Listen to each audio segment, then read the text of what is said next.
تو اگر آپ دیکھیں تو ہر ایج کے لوگ جو ہیں اپنے اپنے مسائل کے اعتبار سے کسی نہ کسی چیز میں الجھے ہوئے ہیں. تو ایک مس انڈرسٹینڈنگ ہے، خوشی اور سکون کے درمیان فرق تلاش نہیں کر پاتے. تو میں یہ چاہتی ہوں کہ یہ پتہ چل جائے کہ خوشی کہتے ہیں وقتی طور پر، عام طور پر جس کو خوشی کہا جاتا ہے کہ آپ کو کوئی مادی چیز ملتی ہے، روپیہ ملے، آپ کو کوئی مادی چیز ملے، آپ کی ضروریات پوری کرنے کے لیے یا خواہشات کو پورا کرنے کے لیے مال ملے، یا اسی طرح سے دوسری چیزیں، مادی چیزیں جتنی بھی ہیں جو انسان کو ملے اور انسان اس کی وجہ سے اچھا محسوس کرتا ہے، اسے خوشی ہوتی ہے.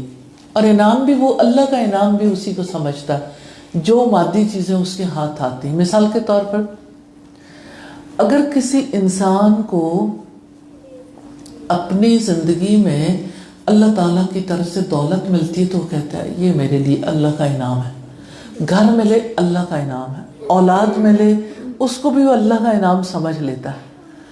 لیکن اگر کسی کو صبر کرنے کی توفیق مل جائے تو اس کو اللہ کا انعام نہیں سمجھتا.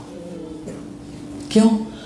اس لیے کہ وہ کہتا ہے میری مشقت، میں نے تو صبر کر لیا، یعنی جو کرنا تھا میں نے کیا. تو اللہ تعالیٰ نے جو موقع دیا اس کو موقع ہی نہیں سمجھتا. اچھا، کسی کو اگر توکل کرنے کا موقع نصیب ہو جائے، اللہ سبحانہ تعالیٰ پر بھروسہ کرنے کا، اعتماد کرنے کا، تو وہ اس کو انعام نہیں سمجھتا. اس کو اپنی مشکل یاد آتی ہے کہ میں کس حالات میں رہا جس کی وجہ سے مجھے توکل کرنے کا موقع ملا. اسی طرح سے اگر کسی کو اللہ سبحانہ تعالیٰ کا کلام پڑھنے کا موقع مل گیا، اگر کسی کو اچھی نمازیں پڑھنے کا موقع مل گیا تو وہی سمجھتا ہے کہ میری عبادت تھی، میں نے اچھے طریقے سے کر لی. اللہ کا انعام نہیں سمجھتا.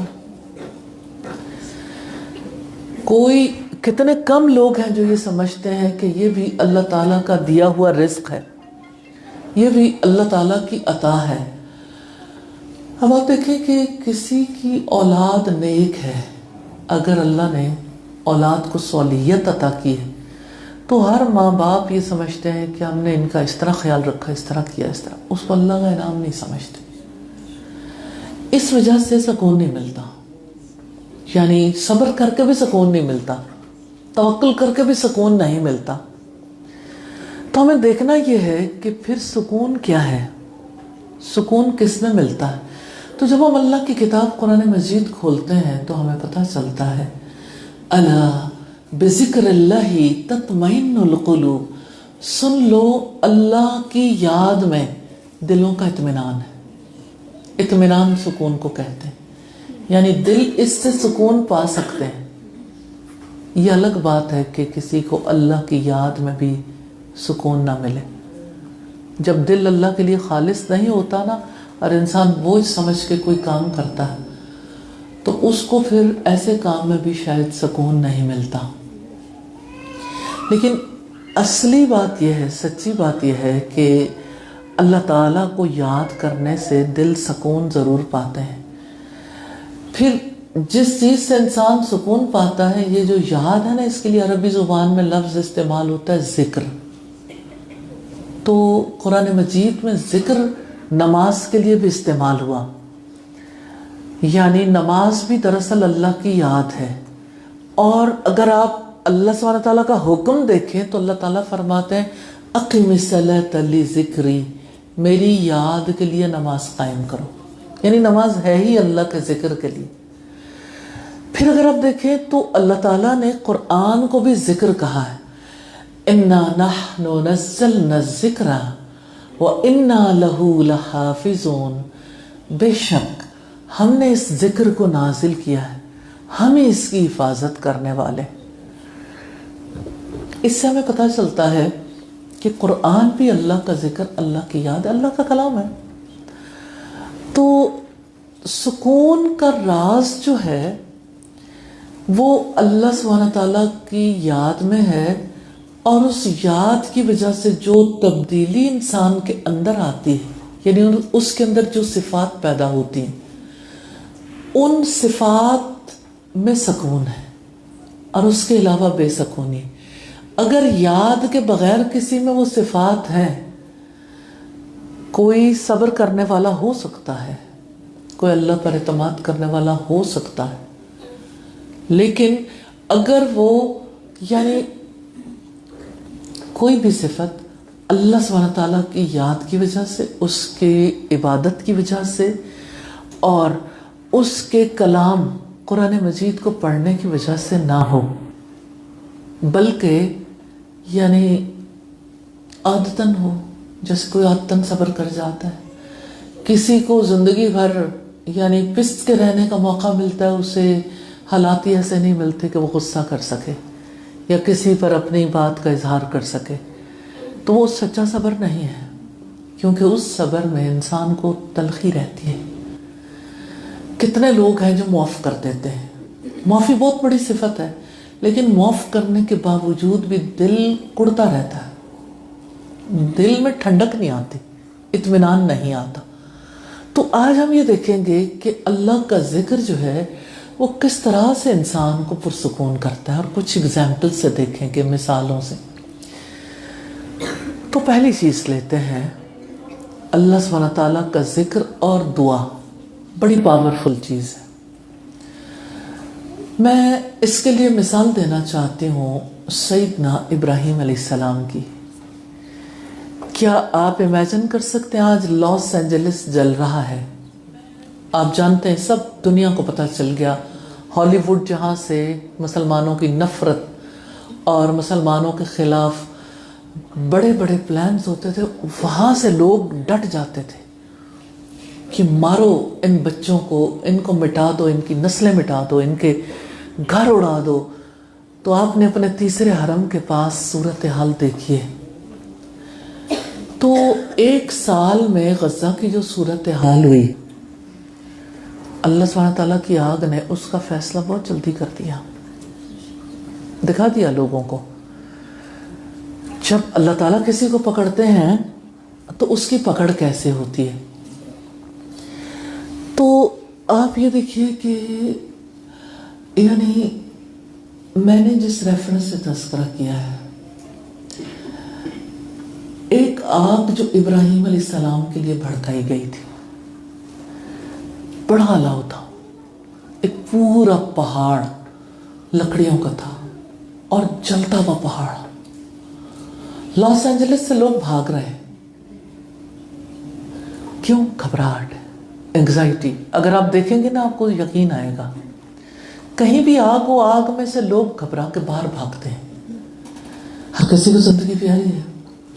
اب ابراہیم علیہ السلام نے جس وقت بت توڑے، نمرود نے جب دربار میں بلایا اور ان سے پوچھا تیرا رب کون ہے، اور ابراہیم علیہ السلام نے بتایا میرا رب وہ ہے جو زندہ بھی کرتا ہے، مارتا بھی ہے، تو نمرود نے کہا میں وقت کا بادشاہ تمہارا سب سے بڑا رب ہوں، میں بھی زندہ کر سکتا ہوں، مار سکتا ہوں۔ اور اس نے 2 قیدی بلائے، ایک کو مار دیا، قتل کر دیا، ایک کو زندہ چھوڑ دیا، کہنے لگا دیکھو میں بھی زندہ کر سکتا ہوں اور میں بھی مار سکتا ہوں۔ ابراہیم علیہ السلام نے اس میں ثابت کیا کہ تمہاری قوت نہیں ہے، تم لوگوں کو دھوکہ دے رہے ہو۔ زبان سے نہیں کہا، لڑائی نہیں کی، جنگ نہیں کی، مقابلہ نہیں کیا، دلیل سے بات کی کہ میرا رب سورج کو مشرق سے نکالتا ہے، تم مغرب سے نکال کر دکھا دو، تمہارے پاس پاور ہے تو آ جاؤ میدان میں۔ فَبُهِتَ الَّذِي كَفَرَ، تو حیران رہ گیا وہ جس نے کفر کیا تھا۔ اب آپ دیکھیے کہ یعنی جب انسان اور خاص طور پر بادشاہ دلیل کے میدان میں ہارتے ہیں تو ہارنے کے بعد وہ بڑا حملہ کرتے ہیں۔ انہوں نے کہا میری پاور ہے، میں اس کو جلا دیتا ہوں۔ لکڑیوں کا اتنا بڑا الاؤ جلایا گیا۔ اب اس کے پاس ابراہیم علیہ السلام کھڑے ہیں، ان کا کوئی جرم نہیں۔ ہماری یہاں تو کسی کو کوئی ایک بات کر دے نا، ایک بات، ایک ساس اپنی بہو سے ایک بات کہتی ہے نا، تو اس کے دل میں اتنی آگ لگتی ہے کہ وہ کہتی ہے مجھے کاہی کیوں تھا، کاہی کیوں تھا، وہ اس سے ساری زندگی نہیں بات بھولتی۔ اچھا اب آپ یہ دیکھیے کہ ابراہیم علیہ السلام سے وقت کے بادشاہ نے فیصلہ سنایا کہ بھئی آپ کو تو ہم جلا ڈالیں گے، انہیں فرق ہی نہیں پڑا، سکون تھا، کیا میں آپ سے سوال کر سکتی ہوں کہ ابراہیم علیہ السلام کو گھبراہٹ کیوں نہیں ہوئی، پریشانی کیوں نہیں ہوئی کہ میں جل جاؤں گا، مجھے یہ مار ڈالیں گے، جلا ڈالیں گے؟ گھبراہٹ کیوں نہیں ہوئی؟ کو ہینڈ ریز کر کے بتائیں جس طرح. جی آپ اللہ تعالیٰ پر توکل تھا، بالکل ٹھیک ہے. جی بیٹا، اللہ پر یقین تھا. اللہ سبحانہ تعالیٰ کی ذات پر جو یقین تھا نا، وہ بہت پختہ تھا. اس یقین کی وجہ سے وہ توکل کرنے کے قابل ہوئے. ورنہ آپ یہ دیکھیے کہ ہم سب مشکل مواقع پر کہتے رہتے ہیں کہ ہم اللہ پر بھروسہ کرتے ہیں، لیکن دل کو ٹھنڈک نہیں ملتی، گھبراہٹ رہتی، پریشانی رہتی. کمی کہاں ہوتی ہے؟ اس یقین میں. تو ابراہیم علیہ السلام آپ کے پاس کھڑے ہیں، ان کو منجنیق کے ذریعے سے، جیسے توپ ہوتی ہے نا، توپ کا گولا ہوتا ہے، منجنیق کے ذریعے سے اب آگ میں پھینکنا ہے. انہوں نے کہا ٹھیک ہے، یہ میں ہوں، ابھی ہم ایک لفٹ پہ آئے ہیں.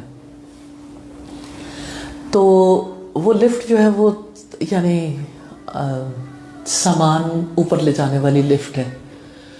تو تھوڑا سا ٹیڑھی میڑھی تھی، تو ہم لوگ ذرا فیل کر رہے تھے کہ کیا پتا بھئی اس کے اوپر پاؤں رکھے تو نیچے ہی جا پڑے. یہ والی باتیں انسان کے ذہن کے اندر ہوتی ہیں نا، کہ آپ جہاں بھی کھڑے ہو اسے ہوتا ہے کہ کہیں مجھے یعنی کوئی نقصان نہ پہنچ جائے. تو ابراہیم علیہ السلام سکون میں، کوئی پریشانی نہیں. انہوں نے کہا منجنیق کے ذریعے پھینکنا، کہتے پھینک دو. وہاں بھی چلے گئے آرام سے، صرف اللہ سبحانہ تعالیٰ سے بات کی. ایک بندے کی بات کو بھی نہیں سوچا. وقت کا بادشاہ ہے، میرا باپ ہے، میرے باپ نے بھی فیصلہ کر دیا میرے بیٹے کو جلا دو. انہوں نے نہیں سوچا کہ باپ کو کیسا کرتا ہے. اپنا ذہن ان کی سوچوں کے پیچھے لگا ہی نہیں. اپنا تعلق صرف اللہ سبحانہ تعالیٰ سے قائم کیا. اور اس موقع پر اللہ سبحانہ تعالیٰ سے کہا حسبنا اللہ و نعم الوکیل. اب دیکھیں ہم 100 دفعہ بھی پڑھتے ہیں نا تو وہ کیفیت نہیں آتی، یقین کی کیفیت. حالانکہ ہے تو یہ توکل. کافی ہے ہمیں اللہ، بہترین کام بنانے والا. اب ابراہیم علیہ السلام نے جب کہا حسبنا اللہ و نعم الوکیل، تو ابراہیم علیہ السلام کو یوں آگ میں ڈالا گیا. اللہ سبحانہ تعالیٰ نے آگ کو ویلکم کرنے پہ لگا دیا. قلنا یا نار کونی بردا وسلام علی ابراہیم. ہم نے کہا اے آگ تو ٹھنڈی ہو جا، سلامتی بن جائے ابراہیم کے لیے. تو آگ تو پورا باغ بن گئی. ابراہیم علیہ السلام وہاں یوں چل پھر رہے تھے جیسے کسی باغ میں چل رہے ہوں، اور آگ کی جو بظاہر آگ نظر آ رہی تھی، آگ کی لپٹیں اور گرم ہوا جو ہوتی ہے وہ باد صبا کی طرح، جیسے صبح کی ٹھنڈی ٹھنڈی ہوا ہوتی ہے نا گرمی کے موسم میں، کتنی اچھی لگتی ہے. ایسے ابراہیم علیہ السلام کے لیے اس ہوا نے یہ کردار ادا کیا. لیکن پہلا کام تو ابراہیم علیہ السلام نے خود کیا تھا نا، اللہ سبحانہ تعالیٰ پر یقین، اللہ تعالیٰ پر اعتماد، اللہ تعالیٰ سے دعا. تو یہ جو ہمارا اللہ سبحانہ تعالیٰ نے ہماری زندگی بنائی ہے نا، یہ جو ہمارا وجود ہے، ہم جسے سمجھتے ہیں کہ یہ میں ہوں، جس دن ہم فوت ہو جائیں گے تو یہ میں جو ہے نا، اس کی کہانی بھی سمجھ آ جائے گی. کیونکہ اس کو تو سب نے جا کے مٹی میں دبا دینا. تو جو میں ہے نا، اصل میں ہماری شناخت، ہماری روح، وہ تو فرشتے لے جائیں گے اللہ تعالیٰ کے پاس، کیونکہ وہ زمین کی چیز ہی نہیں ہے. تو آپ یہ دیکھیں کہ ہم کتنی غلط فہمی میں. اللہ سبحانہ تعالیٰ نے ہمیں بلی کی طرح، کتے کی طرح، شیر کی طرح، پرندوں کی طرح، مچھلیوں کی طرح نہیں بنایا. اللہ سبحانہ تعالیٰ نے ان سب کے اندر بلٹ ان پروگرام رکھا ہے کہ ان کی زندگی کیسے بیتے گی. انہیں کسی مچھلی کو اسکول جانے کی ضرورت نہیں، اپنی ماں سے سیکھنے کی ضرورت نہیں، کسی بندر کو، شیر کو، کسی کو ایسا سسٹم نہیں بنایا. ہر کسی کو خود سے خود پتہ ہے، اللہ تعالیٰ نے ان کے اندر پروگرام رکھ دیے. ہاں ہمارے ساتھ ایسا ہے، ہماری اس باڈی کے اندر بلٹ ان پروگرام ہے. ہمارا دل کیسے کام کرے گا، گردے کیسے کام کریں گے، ہمارا لیور کیسے کام کرے گا، ہمارا معدہ کیسے کام کرے گا، پھیپھڑے کیسے کام کریں گے. اس کے لیے اللہ سبحانہ تعالیٰ نے ہمیں تکلیف نہیں دی، بلٹ ان پروگرام ہے. یہ سسٹم جب سے وجود میں ہم آئے ہیں کام کر رہے ہیں. آنکھوں کے لیے ہمیں تھوڑی کہنا پڑتا ہے اب بالکل ٹھیک دیکھو گی اور اب نہیں دیکھو گی. یہ سب وجود ہمارا بالکل اسی طرح سے کام کر رہا ہے جیسے اللہ تعالیٰ چاہتے ہیں. ہاں، اللہ تعالیٰ نے اس میں اپنی روح پھونکی ہے. وَنَفَخْتُ فِيهِ مِن رُوحِي، میں نے انسان میں اپنی روح پھونکی ہے. تو ہمارے پاس ایکسٹرا جو چیز ہے نا دوسری مخلوقات کے مقابلے میں، وہ ہماری روح ہے. اور دوسری چیز جو ہے وہ اللہ سبحانہ تعالیٰ نے ہمیں عقل عطا کی ہے. تو ہم تمام مخلوقات سے ان دو چیزوں کی، روح اور عقل کی وجہ سے مختلف. جسم تو سب کے ہیں، ٹھیک ہے، ڈیزائن ڈیفرنٹ ہو سکتے ہیں،